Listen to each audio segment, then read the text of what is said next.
from the depths instant tutorial. Well, hello and welcome to Gmodism instant tutorials. We're here for the plasma cannon tutorial, the quick one. Here we have the plasma components. In green you see the accelerator. In red behind it we have the mantlet, which is also working as the firing piece.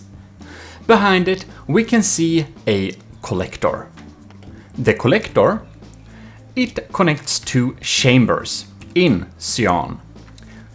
These cyan chambers does in turn connect to generators. The generators use energy together with materials in order to generate plasma charges. Plasma is such a basic system. The more generators you have, the faster you can generate charges.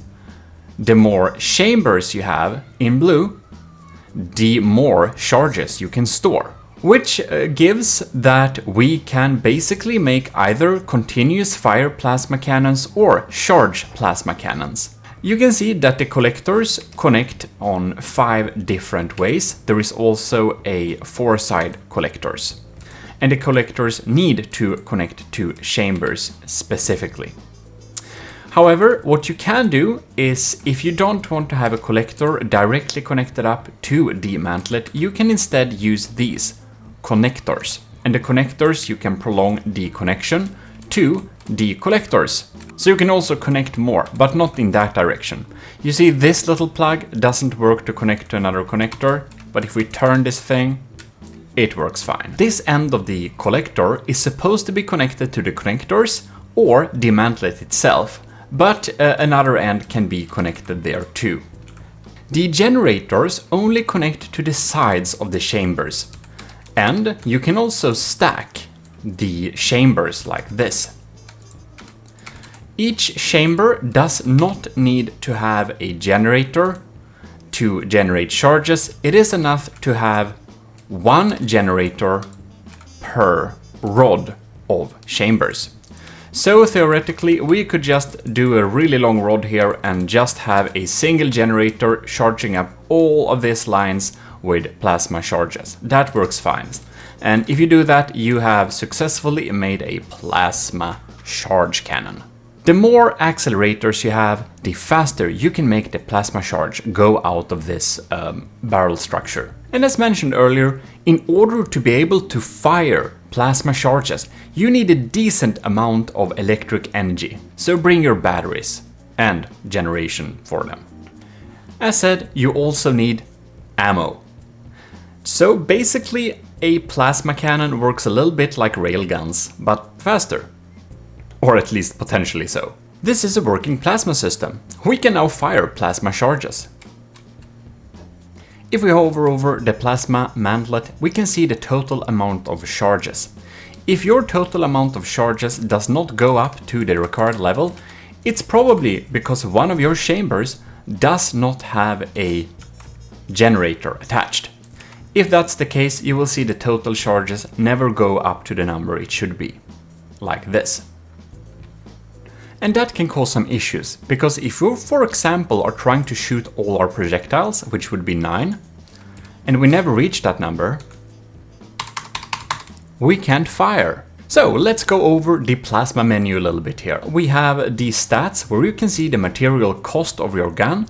Plasma is really expensive. This particular setup costs already 3,300 materials. Then you can also see the other stats like power use, materials per firepower, and everything like that. Under plasma cannon, we have all the details on how to configure our plasma charges. So, under plasma color, you can select any color you want. If we go back to the plasma cannon, here we can see the amount of charges used per projectile. Then we have the accelerator energy per charge. If we decrease this to minimum, we can see that the projectile speed is really slow, only 85 meters per second, which is basically a pretty slow missile. If we drag this up, we can see that the speed rapidly increases until it reaches the maximum of 1472. If we want it faster than that, we'll need to prolong our barrel a little bit here. And if we do that, we can see that the projectile speed is now here at 2000 182. As of now, the maximum projectile speed is 2404 meters per second for plasma, which is pretty fast. You don't save a lot of energy on having the shots be slower. So basically, the way you are accelerating your plasma charge is basically using electric energy. So if you decrease this, you can see the energy per second has decreased, and if you increase it, it goes up. But generally, you don't save a lot on having slow projectiles. The RPM limit sets how fast you can fire your guns. If you want to have a slow fire rate but constant, or if you want to have a burst gun and just fire all the charges in the short amount of time. So if you change this to something lower, it goes like that. The temperature limit prevents the gun from firing if it's really hot. If it's hot, inaccuracy increases a lot. This is another thing you could partner up with low RPMs, so you can decrease the RPM and set a lower temperature limit in order for it to not fire when it's too hot. You can also use the temperature limit to limit your RPM. The hotter your gun is, the less accurate it is. See down at inaccuracy in the list. You can see inaccuracy went up a bit, but it can go really high. If we reach the temperature that we said it should not fire over, it will not fire. So if we set it to 65 degrees, we can't fire yet. In order to cool down the gun to be more accurate, we can use energy per second for cooling, which is great, but it also requires a lot of energy.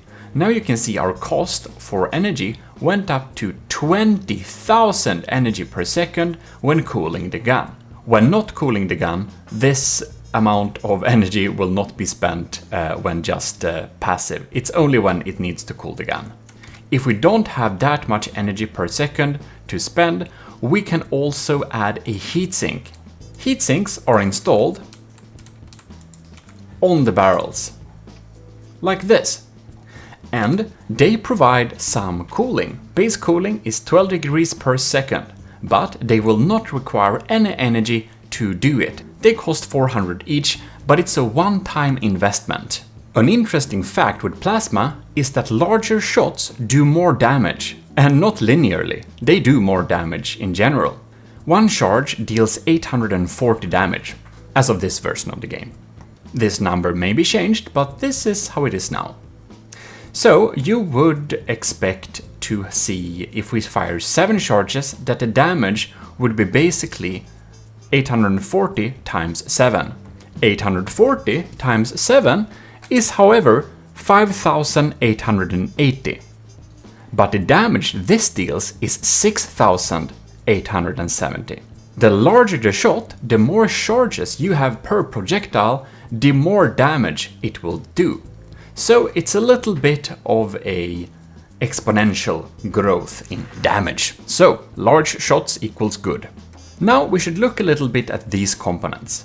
If we're adding this one here, it reduces damage loss by 30%, so it's really good for long-range plasma cannons. We can see that the damage is slowly dropping down, but the speed it's dropping down by has now decreased a bit, because, well, we now have this beautiful little addition with the stabilizer. About damage loss, plasma really suck a lot when underwater. When hitting water, it loses damage so quickly. A few hundred meters will make the damage basically disappear. So plasma is almost useless to fire against submarines or from submarines. Now let's look at the magnetic splitter.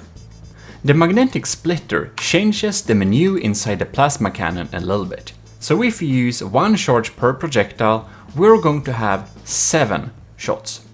And if we use 7 charges per projectile, we're gonna have only 1 shot.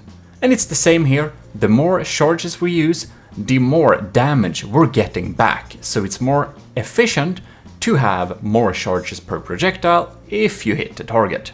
Let's select 7 shots like this. Then everything is the same except inaccuracy added. We can add inaccuracy to increase the damage. So if we have 3 degrees of inaccuracy, we suddenly have 1,300 damage per shot instead of the almost 1,000 that it was before. So that's a pretty big increase. So if we fire here, the more inaccuracy we have, the more likely it is we'll actually miss the target too. So we can use a lot of charges per projectile too and decrease the inaccuracy, and now we will be firing a slug shot. Pretty inaccurate but really high damage shot. Lastly, we're going to check the magnetic destabilizer. This thing makes your life very simple. If we add this, you can see that the plasma cannon has changed a lot. We can't even choose anymore how much charges we are going to use per projectile. We can only select the RPM limit. This thing splits each charges, as you can see, it splits it in two, and thus make you have a much higher fire rate than you would have otherwise. However, it comes with a really big drawback, and that is that the armor piercing value will be 20, which means it's gonna be pretty weak against your alloys, your metals, and your heavy armors. While the other ones don't change the armor piercing value, and the base armor piercing value is 100. About that, the armor piercing value of the plasma shots are not decreased by smoke, like lasers. Basically, you can protect yourself from plasma using smoke. What will help a bit against plasma charges, make sure you're bringing some shields when facing plasma ships. So, back to the destabilizer. It splits the shots in two and doubles your RPM. Great! And the damage is still 840 per projectile. So you're actually getting a lot more damage per second with this.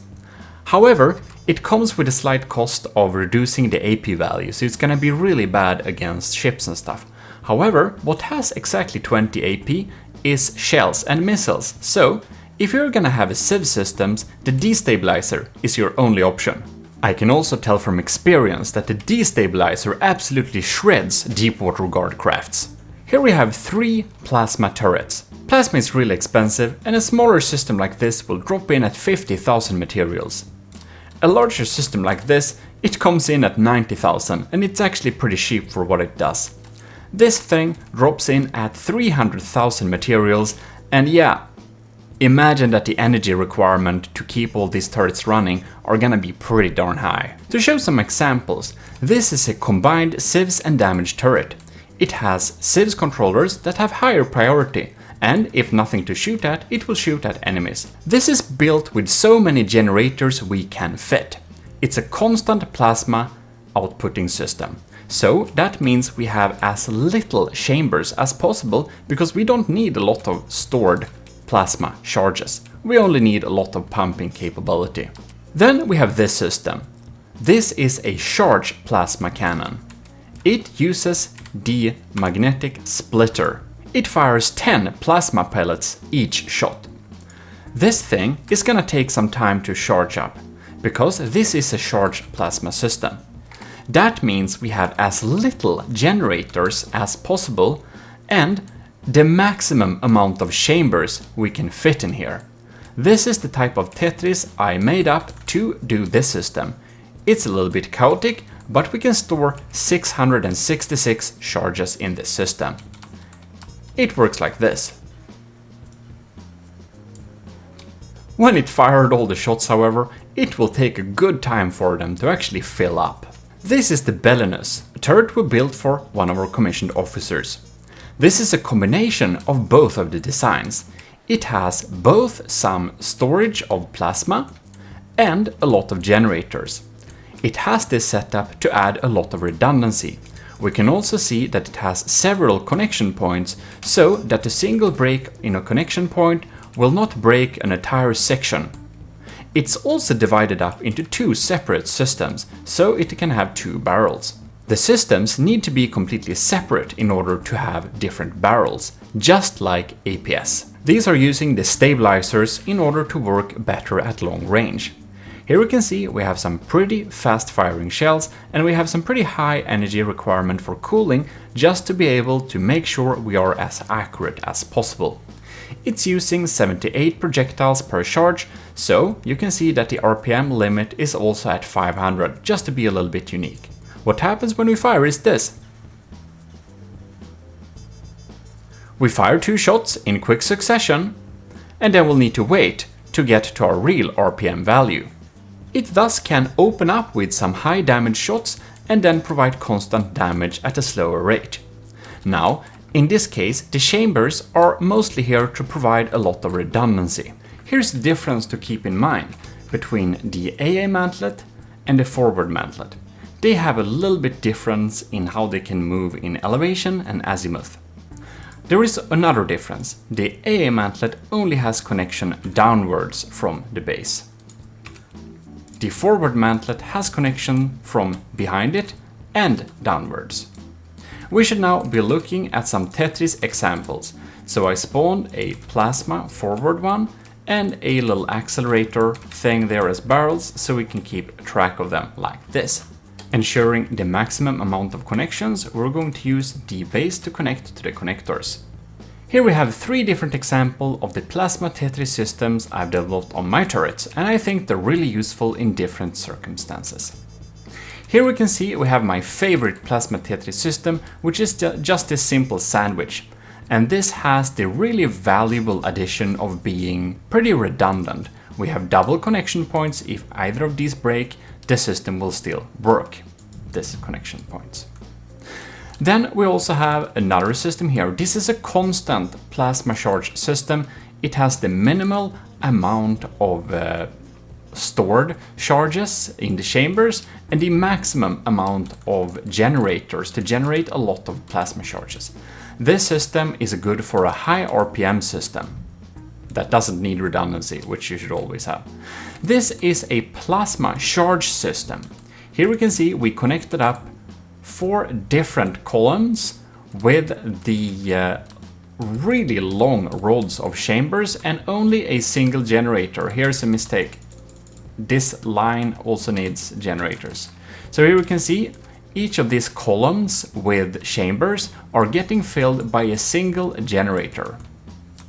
Now, there are different pros and cons with this system. The pros with this system is that it's really slow to charge, but the energy required to charge this system is also really low, so we can dump a lot of damage to the target in one go. You can see the total energy per second is 1800, so even a ship with low generation can keep some plasma. You can also see that the entire system here does cost 22,000 materials, and that's nothing compared to the other ones. Here we have the generator. It's only generators, and we have almost only, and we have 65,000 materials cost, so it's 3 times as high. The power use is also 14,000, and that's a lot more than the previous 1,800 in power use. Then we have my favorite system that has some chambers with some stored charges, but mostly generators, and the added benefit of having some pretty decent redundancy. This system requires a power use of 11,000 and its material cost of 56,000. So this is more expensive, but it doesn't have any wasted space in stored charges in chambers. However, if any one of these columns will break, well, you've just lost a lot of firepower. In this, if any one of these breaks, well, you didn't lose that much, it's pretty fine. And even if it breaks here, it's fine if you connected up them the right way. So here you can see this little end is connected like that, and if that end is connected downwards to these, it should work pretty fine. So here you can see each of these are actually turned to this side, so that you have to be a little bit careful with. If they're turned downwards, we're able to connect all of them. So that's something you'll have to keep in mind. It's a little bit scary. They only go like one way from this connection. So yeah, in case, for example, we broke this one here, these are gonna be disconnected, so we can have them here. If we want them to connect back there, we need to put all of these this direction. Look at that. So basically, this side of the connection, you can see it as a bad connection. It only goes one way. All the other connection ports, they go all ways. So if you are having one end of the collector that's not connected up, you're going to make sure it's this end of the collector that's not connected up. And I'm not really even sure why it exists, because it isn't even required to connect a mantlet with this facing that area. Like here, I got it right from the beginning. The collectors here are just faced in the thin air, and they're pretty useless like that. We also have the collector 4 side, so let's demonstrate that. Here we see we have 3 mantlets. Some of these accelerators, we can connect them up side by side like this, and then we'll just add some chambers here. And then we'll just have a couple of generators. This is now a tiny charge plasma system. And you can see it's now all fine. Each of these systems are disconnected from each other, even though they're so close. So yeah, that's the reason why we have the 4-port collectors also, because the collectors that are 6-port connectors, they will, well, yeah, make this be one system.